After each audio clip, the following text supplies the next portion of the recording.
साल में फेसबुक आज अपने सबसे बुरे दौर से गुजर रही है। अभी हाल ही में फेसबुक ने अनाउंस किया कि वो अपने 11,000 एम्प्लॉइज को निकाल रहे हैं, जहां पे मार्क जुकरबर्ग ने कहा कि 13% एम्प्लॉइज को निकालना मेरे लाइफ का सबसे मुश्किल फैसले में से एक है। I want to say, up front, that I take full responsibility for this decision. क्योंकि फेसबुक का रेवेन्यू लगातार गिरता जा रहा है। दोस्तों, ये एक ऐसी केस स्टडी है जो आपको बिजनेस में बहुत कुछ सिखा सकती है, क्योंकि फेसबुक कभी दुनिया की टॉप कंपनीज में से एक हुआ करती थी, जहां मार्क जुकरबर्ग दुनिया के तीसरे सबसे अमीर इंसान हुआ करते थे। अब हो सकता है आने वाले टाइम में वो टॉप 20 में भी ना अवेलेबल हो। तो दोस्तों, फेसबुक के फॉल की सबसे बड़ी शुरुआत होती है 2 फरवरी 2022 से, जब एक दिन के अंदर मेटा ने करीब $230 बिलियन लूज किए थे। इस सब का रीजन था कि कंपनी के अपने क्वार्टरली रेवेन्यू गिरते जा रहे थे और उनका यूजर बेस लगातार गिर रहा था, जिस वजह से बहुत लोगों ने फेसबुक के शेयर बेचने चालू किए और फेसबुक की वैल्यू लगातार गिरती गई। ये $230 बिलियन अगर मैं आपको समझाने की कोशिश करूं तो पूरे न्यूजीलैंड की जीडीपी से ज्यादा उनका लॉस हुआ था एक दिनों के अंदर। इसके साथ ही इसको अगर दूसरे एग्जांपल से समझे तो श्रीलंका, अफगानिस्तान, नेपाल और भूटान की इकोनॉमी अगर हम जोड़ दें तो वो भी $230 बिलियन नहीं होती है। तो इतना फेसबुक ने एक दिन में गंवाया था। साल 2011 से 2022 के बीच में अगर हम देखें तो पहले फेसबुक का यूजर बेस लगातार बढ़ता गया, लेकिन साल 2020 के बाद इनका यूजर बेस पहले स्टैग्नेट हुआ, फिर इनमें माइट एक डिक्रीमेंट देखने को मिला है। इसको और हम क्लोजली देखने की कोशिश करते हैं। पिछले 2 साल का अगर हम फेसबुक का ग्रोथ देखने की कोशिश करें तो जहां जुलाई 2020 में इनको 1.4% का ग्रोथ था, वहीं वो ग्रोथ बढ़ रहा था और जनवरी 2021 में भी इनको 2% का ग्रोथ था। वो ग्रोथ लगातार घटना शुरू हो गया जुलाई 2021 से, जहां 0.5% ग्रोथ थी, फिर वो 0.17 होती गई और जुलाई 2022 तक जाते जाते इनको नेगेटिव ग्रोथ होने लगी। मतलब इनके यूजर बेस लगातार अब गिरने शुरू हो गए। फेसबुक की पेरेंट कंपनी मेटा 3 प्लेटफॉर्म को बेसिकली ओन करती है, व्हाट्सएप, फेसबुक और इंस्टाग्राम। और हम इंस्टाग्राम के यूजर बेस में अगर देखें तो वहां पे भी लगातार एक स्टैग्नेंट ग्रोथ दिख रही है। मतलब वो यूजर बेस या तो रुक गया है या तो वो फॉल करता जा रहा है। इसका जो सबसे बड़ा रीजन है वो है सैचुरेशन। पूरे दुनिया में अगर हम देखें तो करीब 8 बिलियन लोग हैं, जिसमें से करीब 2.91 बिलियन एक्टिव यूजर्स हैं फेसबुक के। वहीं बाकी के जो 5 बिलियन देखें उसमें से करीब 3 बिलियन ऐसे लोग हैं जो कि इंटरनेट को अच्छे से एक्सेस नहीं कर पाते हैं। ये वो लोग हैं जो कि नाइजीरिया, पाकिस्तान, बांग्लादेश जैसे कंट्रीज में रहते हैं। उनके पास इंटरनेट का अच्छा एक्सेस नहीं है, जिस वजह से वो फेसबुक नहीं यूज कर सकते हैं। इसके अलावा 1.7 बिलियन ऐसे लोग हैं जो कि रशिया, चाइना या फिर ईरान में रहते हैं, जहां पे फेसबुक पूरी तरीके से बैन है। और बाकी के जो यूजर्स हैं वो 10 साल से कम एज ग्रुप वाले हैं। तो मतलब फेसबुक अपना मैक्सिमम ग्रोथ अब कर चुका है, अब इससे ज्यादा ग्रोथ करना पॉसिबिलिटी नहीं है। और यहीं पे मार्क जुकरबर्ग अपनी पहली गलती करते हैं। उनका कहना था कि हम फेसबुक के यूजर्स और बढ़ाने की कोशिश करेंगे। तो जब फेसबुक अपने सैचुरेशन को टच कर चुका है तो अब यूजर्स को बढ़ाना सबसे बड़ी गलती होगी। यहाँ फेसबुक ने अपनी पहली गलती किया था। फेसबुक के फॉल का अगर हम स्टेप बाय स्टेप रीजन समझने की कोशिश करें तो यहाँ पे जो यूजर बेस है अब वो ओल्डर जनरेशन का होता जा रहा है। जब 2004 में फेसबुक लॉन्च हुआ था तो 75% इनके पास यंगर जनरेशन की पॉपुलेशन थी जो कि फेसबुक का एक्सेस किया करते थे। लेकिन अब वो पॉपुलेशन थोड़ी ओल्ड हो चुकी है, वो 45-50s वाले एज ग्रुप में है। लेकिन आज का जो प्रेजेंट जनरेशन का यूथ है वो फेसबुक अब नहीं यूज कर रहा है, वो बाकी प्लेटफॉर्म की तरफ मूव कर रहा है, क्योंकि उसको प्राइवेसी चाहिए। और फेसबुक पे अब सारे वो लोग हैं जो काफी ज्यादा एज में हैं। अगर हम यूएस में हुए एक सर्वे को देखने की कोशिश करें तो 12 से करीब 34 साल का जो एज ग्रुप था उनके में लगातार फॉल आपको दिखाई देगा। 79% से वो 62% हो गया है। इसके साथ ही अगर 35 से 54 वाला एज ग्रुप देखें तो वो भी 72 से 69% तक आ गया है। लेकिन 55 से ज्यादा जो एज ग्रुप वाले लोग हैं वो 49 से 53% तक बढ़ गए हैं। मतलब जिनकी एज ज्यादा है आज के डेट में वही फेसबुक यूज कर रहे हैं। हमने अपने कम्युनिटी पोस्ट में भी आपसे जब पूछा था तो ज्यादातर लोगों ने यही बताया कि हम फेसबुक अब नहीं यूज किया करते हैं। लेकिन आप अपने घरों में देखेंगे तो आपके मदर फादर आज के डेट में उनका फेसबुक का अकाउंट है, वो फेसबुक चलाया करते हैं। तो यहाँ पे जो यूथ है वो फेसबुक के अब नहीं है, क्योंकि एक मार्केट में बड़ा कंपटीशन है। आज दुनिया में कई सारे ऐप्स आ चुके हैं जो कि फेसबुक के एक बड़े कंपटीटर थे, लेकिन आज से 10 साल पहले इनके सामने कोई बड़ा कंपटीटर नहीं हुआ करता था। आज देखें तो नंबर 1 पे जो ऐप यूज होता है वो है यूट्यूब। इसके बाद अगर हम दूसरे नंबर पे देखें तो टिकटॉक आता है, जिसका सबसे ज्यादा यूजर बेस है। रेगुलरली लोग टिकटॉक आज की डेट में इंडिया छोड़ के बाकी कंट्रीज में यूज कर रहे हैं। थर्ड नंबर पे आता है इंस्टाग्राम, जो कि मेटा का ही एक प्लेटफॉर्म है, लेकिन उसमें भी लगातार ग्रोथ कम होती जा रही है। और फोर्थ नंबर पे आता है स्नैपचैट, और इसके साथ ही ट्विटर भी है और बाकी और भी प्लेटफॉर्म आते हैं। लेकिन टॉप प्रायोरिटी पे यूट्यूब, टिकटॉक, इंस्टाग्राम ही जैसे प्लेटफॉर्म आया करते हैं। आज फेसबुक को लोग ज्यादातर नहीं यूज कर रहे हैं। इसके पीछे जो सबसे बड़ा रीजन है, यूट्यूब पे आपको लॉन्ग फॉर्म कंटेंट मिल जाएगा, इसके साथ ही आपको टिकटॉक पे शॉर्ट फॉर्म कंटेंट मिल जाएगा, इंस्टाग्राम पे आपको इमेजेस और फोटोज मिल जाएंगी, स्नैपचैट पे आपको फोटो मैसेजेस का फीचर मिल जाएगा, वहीं ट्विटर पे आपको पॉलिटिकल और सोशल ओपिनियंस लोगों के मिल जाएंगे।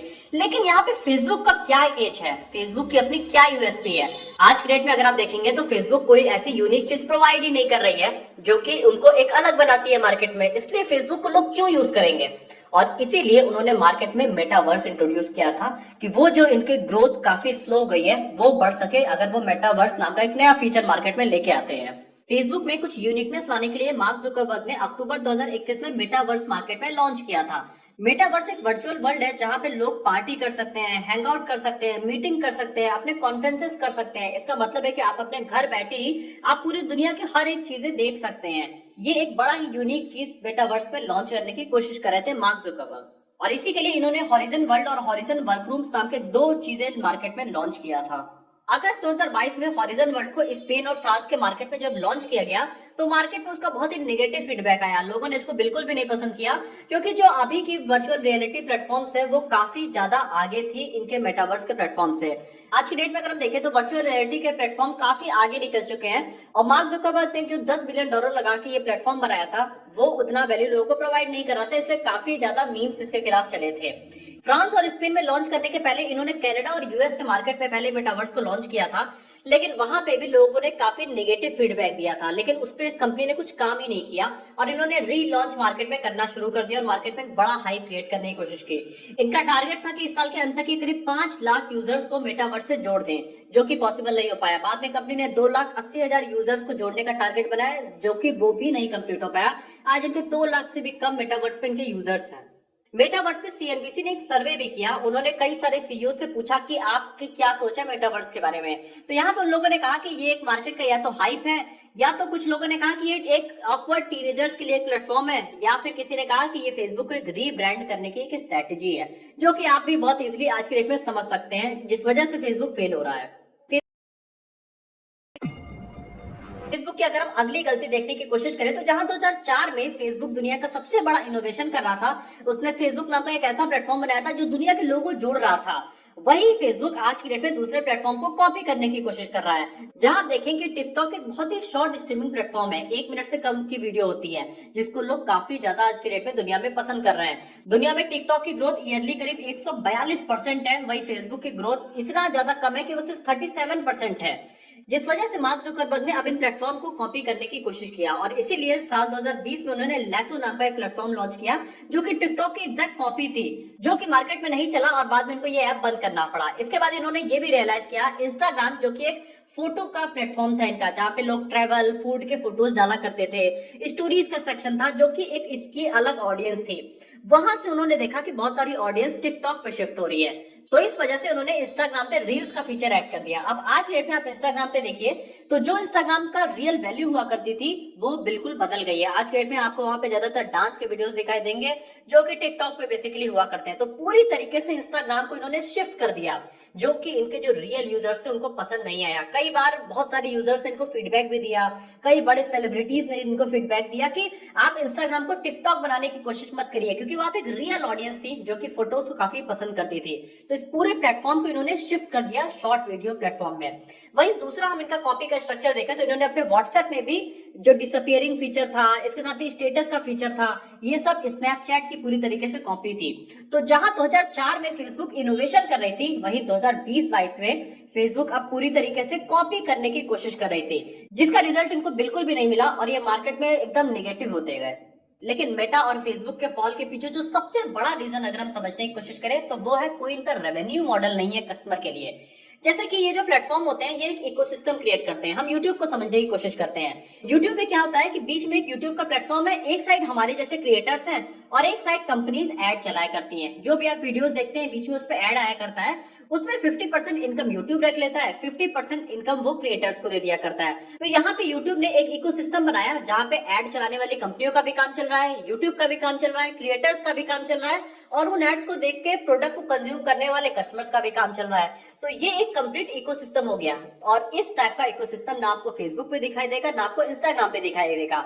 यही सबसे बड़ा रीजन है कि आज क्रिएटर उसे यूज नहीं कर रहे हैं। अगर फेसबुक भी कोई ऐसा रेवेन्यू का सोर्स लाता कि जहां पे क्रिएटर्स वीडियो डालते और और उनको भी अच्छी कमाई होती है। हालांकि फेसबुक ने कई बार इन्वेस्ट करने की कोशिश की है इस पे, लेकिन क्रिएटर्स को कुछ खास इनकम नहीं हुआ। इसीलिए आज के डेट में कोई भी बड़ा क्रिएटर फेसबुक पे ज्यादा अपना टाइम कंज्यूम नहीं करता है। वो सबसे ज्यादा टाइम इस समय यूट्यूब पे दे रहा है, क्योंकि यूट्यूब एक बेस्ट इनकम का सोर्स हो चुका है लोगों के लिए। और यही रेवेन्यू मॉडल का लैग करना फेसबुक के फॉल का एक बड़ा रीजन भी है। इसके साथ ही फेसबुक के फॉल का एक और बड़ा रीजन आता है प्राइवेसी इशू। फेसबुक पे कई बार ये क्लेम किया गया कि फेसबुक हमारे डेटा को लीक किया करता है। इसका सबसे बड़ा एग्जांपल यूएस के प्रेसिडेंशियल इलेक्शन में देखेंगे, जहां पे बहुत सारे यूजर्स का डेटा लीक करके यूएस के इलेक्शंस में यूज किया गया था। और यहीं से जुड़ा हुआ एक अगला जो सबसे बड़ा रीजन जो फेसबुक को डेंट पहुंचाता है वो है एप्पल। एप्पल ने अपने एक नया अपडेट दिया iOS 14.5, जिसमें यह था कि आप डायरेक्टली यूजर्स को ट्रैक नहीं कर सकते हैं अपने फेसबुक के थ्रू। जब भी आपको ट्रैक करना होगा यूजर को, आपको उसको नोटिफिकेशन भेजना होगा कि क्या आपको हम ट्रैक कर सकते हैं या नहीं कर सकते हैं। तो ऑब्वियस है कि कोई भी यूजर नहीं चाहता है कि उसको ट्रैक किया जाए। अब ये चीजें एंड्रॉइड में प्रेजेंट नहीं थी, और आप सबसे ज्यादा पेइंग कस्टमर देखेंगे तो वो आईफोन यूजर्स हुआ करते हैं। तो अगर आईफोन यूजर्स को फेसबुक ट्रैक नहीं कर सकती है, तो मतलब उनको उस टाइप का प्रोडक्ट भी नहीं बेच पाएगी। फेसबुक का अगर एड चलाने का हम पूरा तरीका देखें, तो जो भी हम फेसबुक यूज किया करते हैं तो उसमें हमारे डेटा को स्टोर किया जाता है, और जिस टाइप की कंपनी जो प्रोडक्ट बेचना चाहती है तो उस टाइप के यूजर को वो एड दिखाया जाता है। फॉर एग्जाम्पल, अगर मुझे फूड से रिलेटेड प्रोडक्ट में इंटरेस्ट है, मैं फूड रिलेटेड शॉर्ट्स, वीडियोस या फिर फोटोज को लाइक किया करता हूँ, तो फेसबुक के पास ये डेटा स्टोर हो जाएगा कि मैं फूड से रिलेटेड चीजें देखा करता हूँ, तो जोमेटो का एड मेरे पे चलना चाहिए। तो यही तरीका होता है। तो जब आईफोन के नए अपडेट के साथ फेसबुक पूरी तरीके से उन्हें ट्रैक नहीं कर सकता है, तो उनका रेवेन्यू में सबसे बड़ा गिरावट का रीजन यहाँ पे आया। तो दोस्तों, यही कुछ ऐसे रीजन थे जिस वजह से आप देखेंगे कि मेटा का शेयर पिछले 6 महीने में 50% से ज्यादा गिर गया है। और यहाँ पे मार्क जुकरबर्ग भी मान रहा है कि कंपनी का रेवेन्यू काफी तेजी से गिरता